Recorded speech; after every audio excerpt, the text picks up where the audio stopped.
Halo semuanya. Selamat datang kembali di channel CS Wardana 75. Di video kali ini aku mau bahas beberapa hal yang penting banget buat kamu perhatiin. Sebelum kamu mutusin untuk ngambil KPR atau cicilan beli rumah. Buat kamu yang mungkin belum kepikiran untuk nyicil rumah. Menurutku video ini tetap penting nih buat kamu tonton supaya jadi bekal pengetahuan kamu ketika kelak kamu mutusin buat nyicil rumah. Nah, buat kamu yang udah kepikiran mau ngambil KPR, kamu wajib banget nonton video ini sampai selesai. Oke, kita langsung mulai pembahasannya yuk. Ini adalah beberapa hal yang penting banget untuk kamu pertimbangin sebelum ngambil KPR atau cicilan rumah. Yang pertama, perhatiin kondisi keuangan kamu dalam jangka panjang. Banyak banget orang yang terburu-buru mutusin buat beli rumah, entah karena desakan orang tua pengen punya pencapaian sendiri dan lain-lain. Selain itu, banyak juga dari mereka yang mencari berbagai macam cara supaya pengajuan KPR mereka tuh disetujui oleh bank.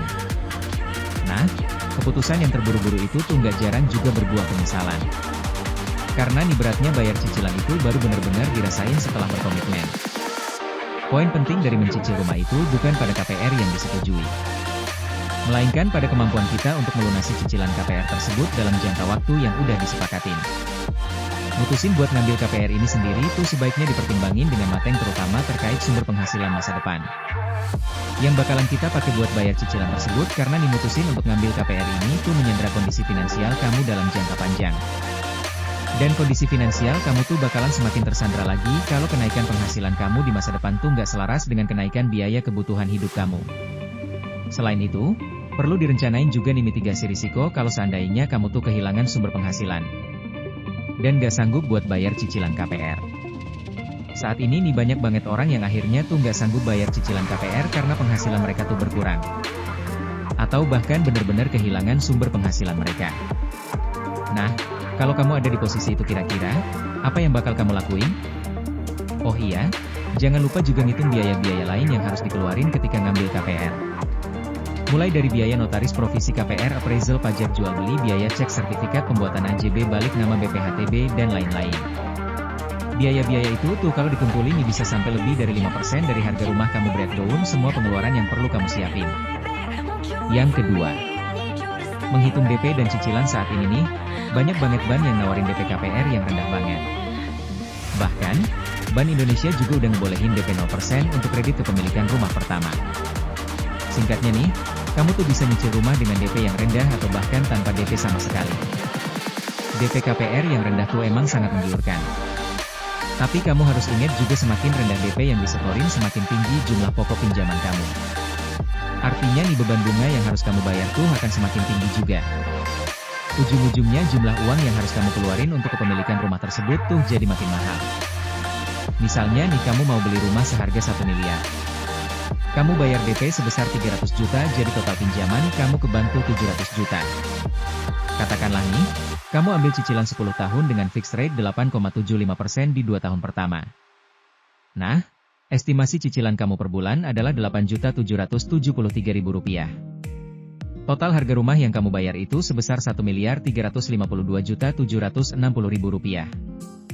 Jadi total beban bunganya tuh sebesar Rp352.760.000. Tapi nih, kalau kamu perkecil jumlah DP-nya. Katakanlah jadi 100 juta, berarti total pinjaman kamu itu 900 juta. Katakanlah nih kamu ambil tenor pinjaman yang sama yaitu 10 tahun dengan persentase bunga yang sama juga. Estimasi cicilan per bulan kamu tuh jadi Rp11.279.000. Total harga rumah yang kamu bayar itu sebesar Rp1.453.480.000 dengan beban bunga sebesar Rp453.480.000. Oh iya, kamu bisa ngitung estimasi cicilan KPR ini pakai kalkulator simulasi KPR yang disediain sama banyak platform. Kalau kamu mengurangi jumlah DP kamu bakalan kena beban bunga yang lebih besar. Total harga rumah yang kamu bayar jadi makin mahal. Di sisi lain, dari sisi tenor KPR, semakin panjang tenor KPR atau semakin lama kamu nyicilnya, semakin besar pula beban bunga yang harus kamu bayar.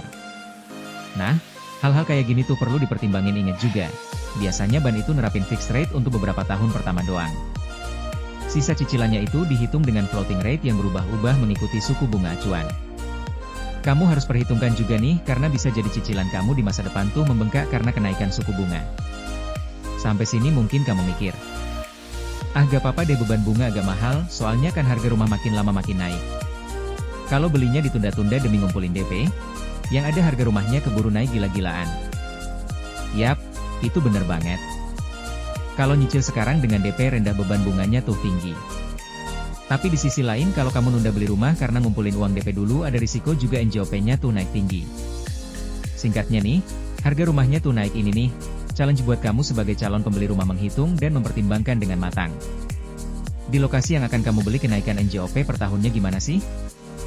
Terus pertimbangin dengan bijak kamu mau ngambil risiko beban bunga yang tinggi atau risiko kenaikan NJOP yang tinggi?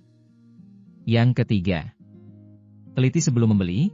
Bisa dibilang nih rumah itu adalah salah satu aset termahal yang kita beli, makanya nih, kita tuh harus benar-benar teliti sebelum membeli. Karena uang yang akan kita keluarin tuh gede banget. Apa aja sih yang perlu dicek? Pertama, cek apakah area tersebut aman dari potensi bencana. Jangan sampai nih kamu baru sadar kalau rumah kamu tuh area langganan banjir atau longsor setelah kamu tanda tangan perjanjian KPR. Gak sedikit nih orang yang nyesel karena baru tahu kalau kawasan rumah yang dia beli tuh ternyata sering kena banjir pas musim hujan. Pastiin kamu tanya-tanya dulu warga sekitar situ sebelum mutusin buat ngambil KPR kedua, cek tanah dan bangunannya. Dari sisi tanah, kamu bisa cek nih status tanahnya zona hijau, zona kuning, atau apa? Kamu perlu tahu nih tanah yang berada di zona hijau itu nggak diperuntukkan untuk pemukiman. Membangun rumah di zona hijau itu jelas menyalahi aturan tentang rencana tata ruang. Nah, beberapa waktu terakhir lumayan banyak nih kasus developer yang bangun rumah di zona hijau. Pastiin kamu cek ini supaya terhindar dari masalah yang mungkin terjadi di masa depan. Cek juga kondisi tanahnya. Kondisi tanah yang lembek itu bisa bikin fondasi ambles. Tanah yang dekat aliran air juga bisa terkikis dan bikin fondasinya merosot. Tanah bekas rawa juga rentan untuk bergeser atau bergerak. Kondisi tanah ini tuh bakalan sangat mempengaruhi nasib bangun rumah kamu di masa depan. Dari sisi bangunan, cek struktur dan fondasi bangunannya. Kayu apa sih yang dipakai buat kusen dan atapnya? Bahan yang dipakai buat fondasi, dinding, plafon, lantai, genteng itu apa aja? Sistem sirkulasi dan sanitasinya gimana? Dan lain-lain. Pengecekan ini tuh penting banget karena hal inilah yang nentuin estimasi waktu dan biaya renovasi di masa depan. Yang ketiga, cek status sertifikat dan status kepemilikan tanah. Kamu perlu cek nih apakah statusnya udah sertifikat atau masih giri.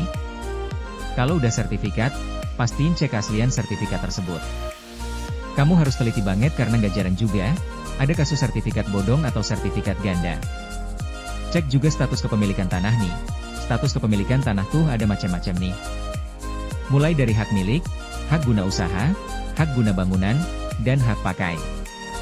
Status kepemilikan tanah ini tuh bisa dipakai buat jadi dasar kamu untuk nentuin harga tanah dan bangunan yang sepadan. Sekarang kita lanjut ke poin keempat yaitu kompatibel. Ketika kita membeli rumah untuk ditinggali, hal yang penting banget itu adalah kompatibilitas. Singkatnya nih, rumah itu tuh harus cocok sama kita sebagai penghuninya. Kecocokan ini tuh bisa dilihat dari banyak sisi, misalnya dari sisi lokasi. Berapa sih jarak rumah tersebut ke kantor kamu? Sejauh mana sih ke jalan raya? Apakah lokasinya tergolong aman buat ditinggalin? Bisa juga dilihat dari sisi ketersediaan fasilitas, namanya tinggal di satu tempat, tentu kita mau lokasi rumah tersebut tuh dekat nih sama fasilitas umum kayak layanan kesehatan, pendidikan, hiburan, sarana olahraga, transportasi umum, sampai pasar dan supermarket. Nah, aksesibilitas terhadap fasilitas umum kayak gini tuh harus dipertimbangin. Karena, hal-hal tersebut tuh bakalan menunjang kelangsungan hidup sehari-hari kamu. Selain itu, kecocokan ini juga bisa dilihat dari lingkungan sekitar dan tetangga. Gimana sih hubungan dengan para tetangga?